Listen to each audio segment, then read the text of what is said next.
Hi అండి. Welcome to అమ్మా channel. నేను ఈరోజు కేకులు ఎలా ప్రిపేర్ చేసుకోవాలో చెప్తానండి. చాలా ఈజీగా, టేస్టీగా, చాలా ఫాస్ట్‌గా అయిపోయేలాగా ఎలా చేయాలో చెప్తాను. అందుకు నేను 2 కప్పులు మైదాపిండి తీసుకొని ఇలా జల్లించుకుంటున్నానండి. మనం ఏదైనా పిల్లలకి స్నాక్స్ అనేటప్పటికి బయట నుంచి తెప్పించేసుకోవడం వల్ల అందువల్ల పిల్లలకి చాలా హెల్త్ పాడవుతుంది. అదే మనం ఇలా ఇంట్లో ఈజీగా చాలా ఫాస్ట్‌గా ఇలా ప్రిపేర్ చేసుకోవచ్చండి. పిల్లల హెల్త్ పాడవకుండా ఉంటుంది.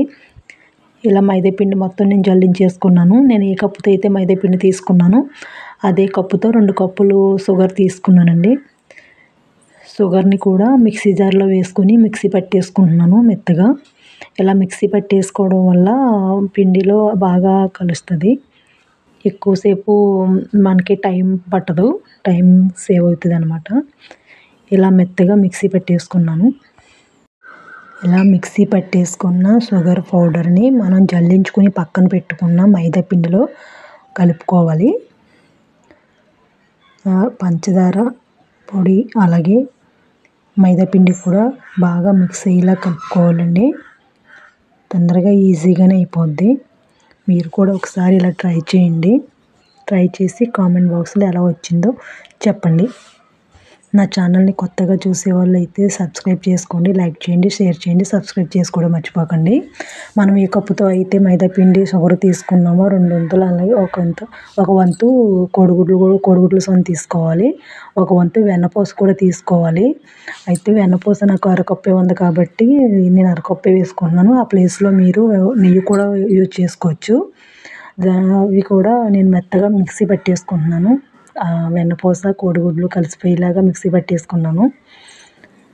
ఆ మిశ్రమాన్ని కూడా నేను ఇందులో వేసి కలిపేసుకుంటున్నాను.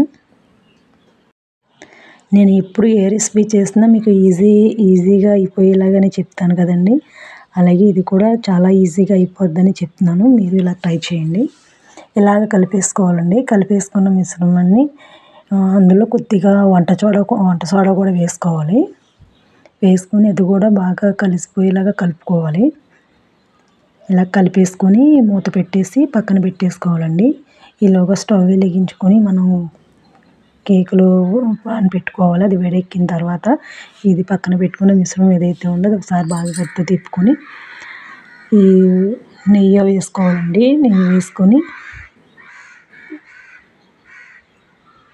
ఇలా నెయ్యి వేసుకోకపోతే మళ్ళీ మనకి కేకు అంటుకొని మనకి ఊడరాదు.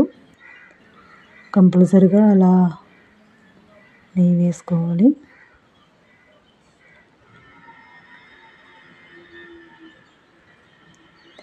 స్పూన్తో ఇలా తీసుకొని కేకుల పాన్లో వేసేసుకోవాలండి. సగానికి వేయాలండి, మళ్ళీ ఫుల్గా వేయకూడదు. ఎందుకంటే అది పొంగుతుంది కాబట్టి కేకు పొంగుతుంది కాబట్టి సగానికి వేసుకోవాలి. ఇలా వేసుకున్న తర్వాత మూత పెట్టేసుకోవాలి. మూత పెట్టుకున్న తర్వాత ఒక 5 నిమిషాలు తీసి చూస్తారు ఎంత బాగా వచ్చినాయో కేకులు. చూడండి ఎంత బాగా వచ్చినాయో, ఎంత ఈజీగా వచ్చేస్తున్నాయో. చూసారా, జస్ట్ ఇలా అంటే కూడా వచ్చేస్తున్నాయి. ఇలాగే మీరు కూడా ట్రై చేసుకోండి. వేడి కేకులు రెడీ. చాలా మెత్తగా, చాలా స్మూత్గా వచ్చినాయండి. చాలా ఈజీగా చాలా తొందరగా అయిపోతాయి. మీరు కూడా ఇలా ఈజీ ప్రాసెస్ చేసుకోండి. చాలా అంటే చాలా టేస్టీగా ఉంటాయి. Thank you for watching.